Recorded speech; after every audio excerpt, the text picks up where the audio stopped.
खुद को इतना कमज़ोर मत होने दो कि तुम्हें किसी के एहसान की ज़रूरत हो।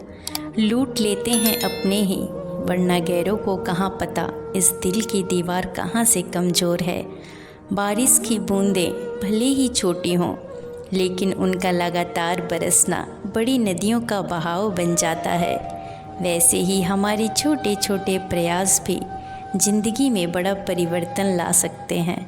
पीठ हमेशा मजबूत रखनी चाहिए, क्योंकि शाबाशी और धोखा दोनों पीछे से ही मिलते हैं। जीत और हार आपकी सोच पर निर्भर करती है। मान लो तो हार होगी और ठान लो तो जीत। जब लोग आपसे खफा होने लग जाएं, तो आप समझ लेना कि आप सही राह पर हैं। क्रोध के समय थोड़ा रुक जाएं और गलती के समय थोड़ा झुक जाएं, तो दुनिया की सब समस्याएं स्वतः ही हल हो जाएंगी। किसी के पैरों में गिरकर कामयाबी पाने से बेहतर है अपने पैरों पर चलकर कुछ बनने की ठान लो। पतझड़ हुए बिना पेड़ों पर नए पत्ते नहीं आते। कठिनाई और संघर्ष सहे बिना अच्छे दिन नहीं आते। छाता और दिमाग तभी काम करते हैं जब वे खुले होते हैं। बंद होने पर दोनों बोझ लगते हैं। मैदान में हारा हुआ इंसान फिर से जीत सकता है, लेकिन मन से हारा हुआ इंसान कभी नहीं जीत सकता। पानी में गिरने से किसी की मृत्यु नहीं होती। मृत्यु तभी होती है जब तैरना नहीं आता। परिस्थितियाँ कभी समस्या नहीं बनती। समस्या तभी बनती है जब उनसे निपटना नहीं आता। जिंदगी में अगर बुरा वक्त नहीं आता, तो अपनों में छुपे हुए गैर और गैरों में छुपे हुए अपने कभी पता ही नहीं चलते। यूं ज़मीन पर बैठकर क्यों आसमान देखता है। पंखों को खोल, जमाना सिर्फ उड़ान देखता है। उम्र जाया कर दी लोगों ने औरों के वजूद में नुक्स निकालते निकालते। इतना ही खुद को तरासा होता तो फरिश्ते बन जाते।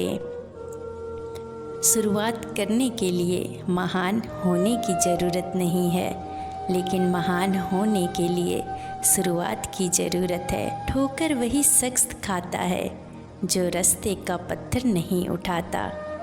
समय ना लगाओ तय करने में आपको क्या करना है, वरना समय तय करेगा कि आपका क्या करना है।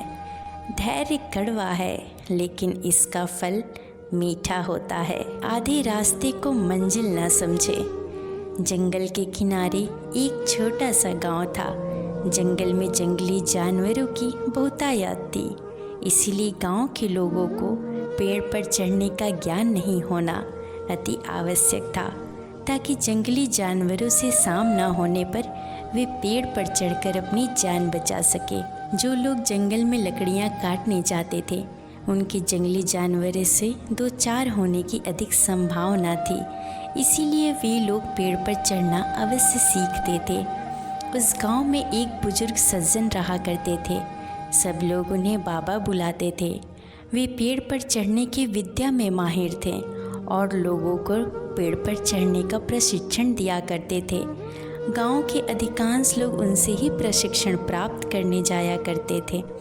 एक दिन बाबा ने उन युवकों के समूह को बुलाया जिन्हें वे पेड़ पर चढ़ने का प्रशिक्षण दे रहे थे। वह उस समूह के प्रशिक्षण का अंतिम दिन था। बाबा उन्हें एक पेड़ के पास लेकर गए। वह एक ऊंचा और चिकना पेड़ था, जिस पर चढ़ना बेहद कठिन था। बाबा युवकों से बोले, आज तुम्हारे प्रशिक्षण का अंतिम दिन है। मैं देखना चाहता हूँ कि क्या तुम लोग पेड़ पर चढ़ने में माहिर हो गए हो।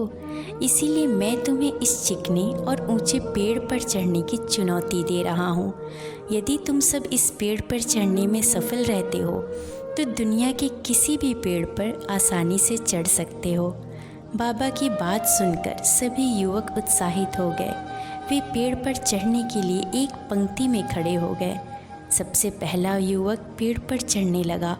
वह बड़ी ही आसानी से पेड़ पर चढ़ा और फिर नीचे उतरने लगा।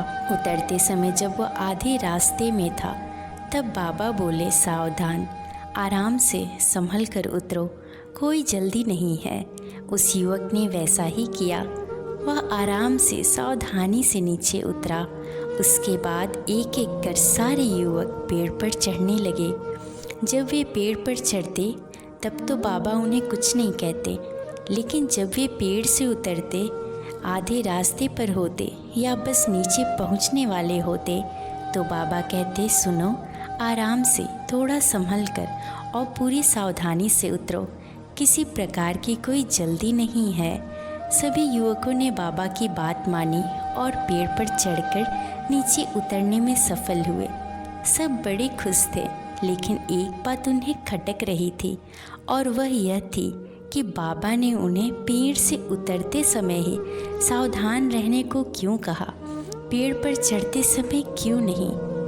उन्होंने बाबा से पूछ ही लिया, बाबा, इस पेड़ की सबसे ऊपरी शाखा पर चढ़ना सबसे कठिन था, लेकिन आपने उस पर चढ़ते समय हमें संभल कर रहने नहीं कहा, लेकिन पेड़ से उतरते समय जब ज़मीन तक की दूरी बहुत कम रह गई थी, तब आपने हमें संभल कर और सावधान रहने को कहा। आखिर ऐसा क्यों? बाबा बोले, देखो, पेड़ की सबसे ऊपरी शाखा पर चढ़ना बहुत कठिन है, ये मैं भी जानता हूँ और तुम भी। इसीलिए मेरे बिना बोले ही तुम पहले से ही सतर्क थे। ऐसा हर किसी के साथ होता है। कार्य के प्रारंभ में सब सतर्कता से ही आगे बढ़ते हैं, किंतु सतर्कता और सावधानी में चूक तब होती जब हम मंजिल के समीप होते हैं। तब हमें लगने लगता है हमारा काम तो पूरा होने को है, मंजिल अब दूर नहीं, और वहाँ हमारा ध्यान भटक जाता है और हम गलती कर जाते हैं। इसीलिए हमेशा याद रखो कि मंजिल के नज़दीक पहुँचने और यथार्थ में मंजिल पर पहुँचने में बहुत फ़र्क होता है। युवकों को बाबा के इस बात से जीवन की एक बहुत बड़ी सीख प्राप्त हुई। मित्रों, हमारे जीवन में भी ऐसा कई बार होता है कि किसी काम को पूरा करने के कागार पर होकर भी हम उसे पूरा नहीं कर पाते। अंतिम क्षणों में कुछ गड़बड़ हो जाती है और हम पछताते रह जाते हैं। अंतिम क्षणों की जरा सी असावधानी से हमारा पूरा काम बिगड़ जाता है। ऐसा इसीलिए होता है क्योंकि मंजिल के करीब पहुंचकर हम अपना धैर्य खो देते हैं। धैर्य खो देने के कारण हमसे चूक हो जाती है। इसीलिए जब तक मंजिल ना मिले, जब तक हम मंजिल तक ना पहुँचे, धैर्य बना कर रखना चाहिए। कार्य के प्रारंभ में जितना धैर्य और सावधानी आवश्यक है, कार्य समाप्ति तक भी उतना ही आवश्यक है। इसीलिए कार्य पूर्ण होने तक धैर्य न खोएं, उतने ही सावधान रहें जितने प्रारंभ में थे। कहीं धैर्य खो देना लक्ष्य खो देने का कारण न बन जाए। आशा है आपको आज एक नई सीख जरूर मिली होगी। ज्ञान और सीख की नई किरण के साथ हम फिर मिलेंगे। हमसे जुड़ने के लिए आपका धन्यवाद।